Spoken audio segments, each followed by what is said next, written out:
বিএনপির একটি অলিখিত হরতাল চলছে। শুনলাম নাকি একজনের মনোনয়ন বাতিল করা হয়েছে। তো ওই আমাদের হলো অ্যাক্সিডেন্টালি যদি কোথাও আগুন লাগে সেটার জন্য হলো আমরা ফায়ার সার্ভিস রাখিয়ে স্টেশনগুলো, যাতে হলো দ্রুত গতিতে চলে। বিএনপি 200 কয়টা 700 কয়টা আসলে আগুন জ্বালায় আসলে এতগুলো ফায়ার স্টেশন বাংলাদেশে নাই। তো এটা দেশের কি হয় এটা আমরা বুঝি না। এটা এই জন্য আমরা আমাদেরকে বারবার বলেছিলাম যে রিফর্মের যে টিকিট আছে এটা যদি বিএনপিকে দেওয়া যেত তাহলে এই ধরনের পরিস্থিতি তাদের পড়তে হইত না। এবং আমরা খুবই হতাশ হয়েছি, তাদের প্রার্থী তালিকায় এমন লোক রেখেছে যারা বলছে যে জুলাই সনদের প্রয়োজন নাই। উনি আবার এই নামের আগে যোগ করেছে মেজর মুক্তিযুদ্ধ রাখিছিলেন।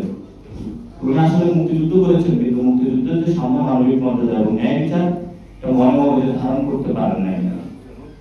এর মধ্যে আমরা দেখতে পেলাম কি কিছু ব্যবসায়ী গিয়েছেন, সেখানে টাকা দিয়ে তারা হলো অলরেডি মহড়া শুরু করেছেন।